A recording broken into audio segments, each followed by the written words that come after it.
आज यशवंतराव चव्हाण प्रतिष्ठानला जी बैठक होत आहे छत्रपती संभाजी महाराजजी आणि ओबीसी नेते, तर त्याचा सकारात्मक जो परिणाम आहे तो आज याच ठिकाणी तुमच्याच माध्यमातून आता मला जाणवला आहे.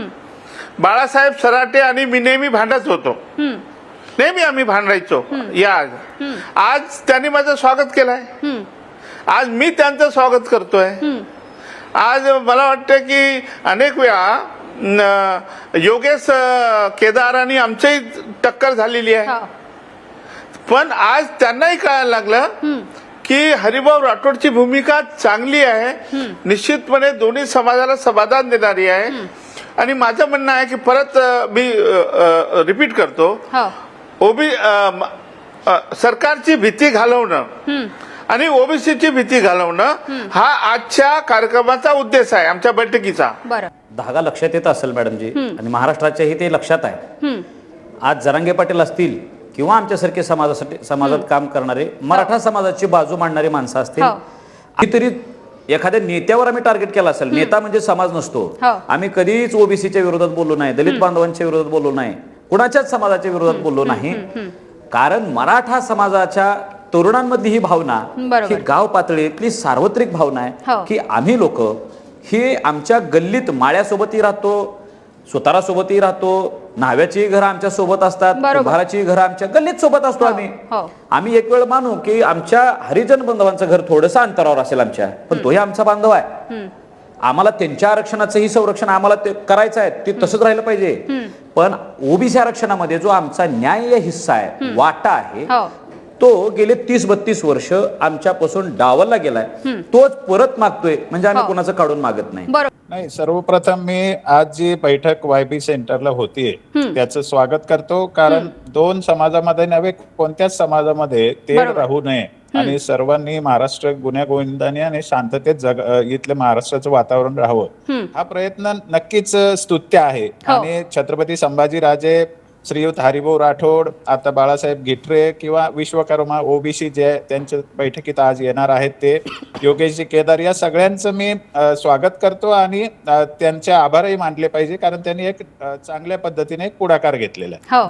राहिला प्रश्न सरकारची काय भूमिका असेल, न्यायालयाने जो निकाल दिलेला आहे मराठा समाजाच्या आरक्षणाचा, त्याच्यावर याचा काय परिणाम होईल आणि हे आयोगाकडे प्रकरण न्यावं लागेल का, अशा सगळ्या प्रश्नांच्या बद्दल मी आता बोलणार नाही.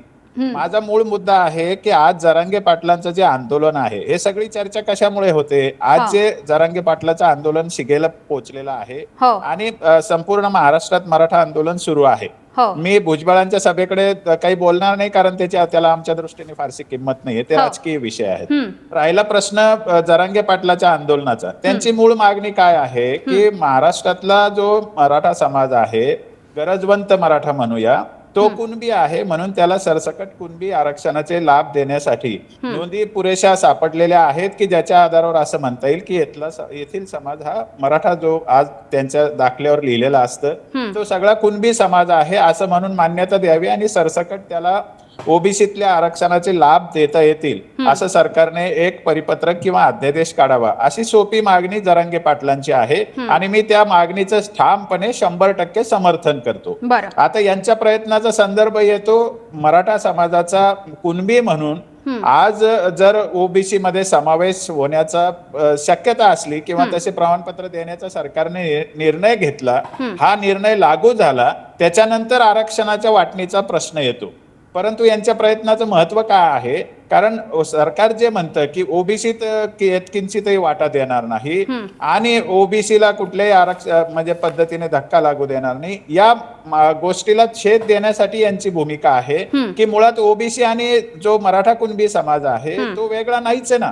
गावगाड्यामध्ये बलुतेदारी सिस्टीम मध्ये कुणबी हा यजमान आणि हे सगळे मध्यम जातीचे घटक जे आहे ते सगळे एकत्रच आहेत ना. हजारो वर्षांची त्यांची एकत्र जीवन जगण्याची परंपरा आहे, त्यांचा एकमेकात विरोध नाही ना. मुळामध्ये सामाजिक प्रश्न, आर्थिक प्रश्न आणि आता शिक्षणाचे, नोकऱ्याचे, रोजगाराचे प्रश्न या सगळ्या समाजाचे सारखेच आहेत ना.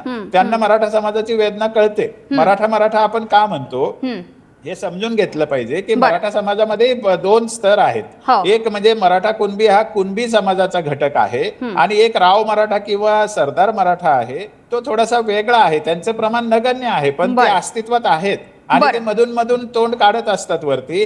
तर त्यांचा प्रश्न आता आपल्याला सोडवायचा बरं. मेजॉरिटी जो मराठा कुणबी समाज आहे, जरांगे पाटलांचं जे आंदोलन आहे ते मराठा कुणबी समाजाबद्दल आहे हो. आणि आधी मराठा कुणबी म्हणून दाखले मिळण्याची सोय करणं हा पहिला निर्णय व्हायला पाहिजे. त्याच्यानंतर वाटणीचा प्रश्न येतो. फॉर्म्युला आहे ना. आज आम्ही यशवंतराव चव्हाण प्रतिष्ठानला मान्य छत्रपती संभाजी महाराज आणि मराठा समाजाचे अभ्यासक आहेत काही मंडळी, ते आम्ही आणि ओबीसी समाज आणि ओबीसी समाजातले बाराबुरदाराचे काही नेते, बालाजी शिंदे आहे, सोमनाथ काशीद आहे, बरोबर. डॉक्टर PB कुंभार आहे, नंतर गुरव आहे आमचे प्रतापराव, आम्ही सगळे एकत्र बसून या फॉर्म्युल्याबद्दल आधी चर्चा करू. चर्चा सगळ्यांना जर तो आवडला तर पुढे सरकारकडे जाऊ बरं. आणि पुढे जरांगे पाटलांना सुद्धा कन्व्हिन्स करू.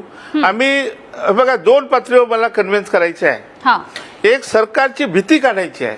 हा सरकारला काय वाटतं, ओबीसी, अरे बापरे ओबीसी म्हटलं नाव नका घेऊ, म्हणजे ओबीसी मधून काही द्यायचं नाही हा. तर मग तुम्ही आरक्षण देणार कुठून आहे? तुम्हाला 50%च्या वर देता येत नाही, तुम्हाला 50%च्या आतच द्यावं लागेल आणि ओबीसीला धक्काही लागू नये. म्हणून मी नेहमी सांगतो 50%च्या आत ओबीसीला धक्का न लागता संविधानिक आरक्षण आणि मराठ्याला मराठा म्हणून आरक्षण आपण देऊ शकतो. हा माझा फॉर्म्युला आहे, सब कॅटेगरीचा फॉर्म्युला आहे. हा फॉर्म्युला महाराष्ट्रात पूर्वीच आपण लागू केलेला आहे. 1994 मध्ये मान्य शरद पवार मुख्यमंत्री होते त्यावेळेस मला शरद पवार साहेबांनी बोलावून घेतलं होतं. त्यावेळेस हा आबा करण्याचा फॉर्म्युला मीच सुचवला होता. ते भटक्यांना वेगळं, विमुक्तांना वेगळं, धनगरांना वेगळं, वंजारांना वेगळं. त्यावेळेस वंजारी बंजारी वाद पण होता बरोबर. आणि हे सगळं रेकॉर्डवर आहे. त्यामुळे तोच फॉर्म्युला इथं वापरायचा आहे. आपण मराठ्यांना आरक्षण देऊ शकतो आणि ओबीसीचं संरक्षण म्हणजे ओबीसीचा तोटा नाही, त्यामध्ये ओबीसीचा फायदा होणार आहे. तो तुला कळला पाहिजे, हा प्रश्न आहे. मराठा समाजाची मागणी ही 50%च्या आत ओबीसी मधून आरक्षण एवढी सुस्पष्ट आहे. बरोबर. आता त्याच्यामध्ये कसे मार्ग काढता येतील या संदर्भानं आजची ओबीसी आणि मराठा समाज ह्या असे एक बैठक आम्ही सगळ्यांनी बोलवलेली आहे. हो. आम्ही कोल्हापूरचे छत्रपती राजर्षी शाहू महाराजांचे वारसदार, ज्यांनी आरक्षण दिलं अशा शाहू महाराजांचे वारसदार संभाजीराजे छत्रपती यांना ओबीसी आणि मराठे या दोघांचे पालक म्हणून त्यांना आज इन्व्हाइट केलंय. त्यांना विनंती केली आहे की महाराज आपण या 2 भावंडांमध्ये विवाद होऊ नये, भांडणं होऊ नयेत. हा कुठेतरी चर्चेने ह्या 2 भावंड, ओबीसी आणि मराठी भावंड आहेत, हो. हा वाटणीचा विषय आहे, आरक्षण वाटणीचा. हो. तर वाद न होता हा सुटावा.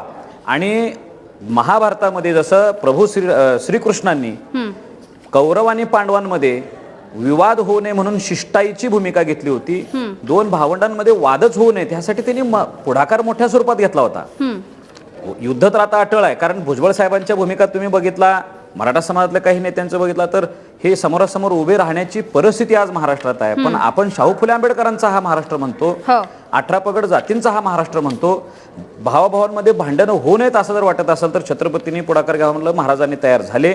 आज आम्ही YB चव्हाण सेंटरमध्ये प्रातिनिधिक स्वरूपामध्ये आम्ही सगळे बसणार आहे. हरिभाऊ राठोडांची एक भूमिका आहे ती समजून घ्यायची आहे. त्याच्यामध्ये सुद्धा कसं काय आपल्याला मार्ग काढता येतो आणि इतर ओबीसी समाज बांधवांच्या मनात ज्या काही भीती असतील त्या भीती आपल्याला कशा काढता येतील हाही प्रश्न केला पाहिजे. राजकीय लोकांच्या मनामध्ये काही भीती आहेत त्याच्यावरतीही तोडगे जर आपण काढून दिले, मराठा आणि ओबीसी एकत्र बसून जर का आम्ही एखादा फॉर्म्युला सरकारकडे दिला तर आरक्षणाचा निर्णय 1 दिवसात सुद्धा होऊ शकतो.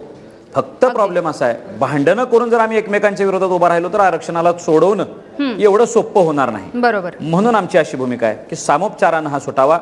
शाहू फुले आंबेडकरांचा महाराष्ट्र आहे, शिवरायांचा महाराष्ट्र आहे, वारकरी संप्रदायाचा हा महाराष्ट्र आहे. आपल्याला तो महाराष्ट्र असाच पुरोगामी ठेवायचा आहे आणि म्हणून आजची बैठक महाराष्ट्राच्या इतिहासामध्ये अत्यंत महत्वाची बैठक आहे. तर आज इथं भूमिका आरक्षणाची पेटतीहून आलोय असा भाग नाही आहे. आज योगीजी केदार माझे मित्र की समाजामध्ये तेढ निर्माण होऊ नये, समाजात शांतता असावी.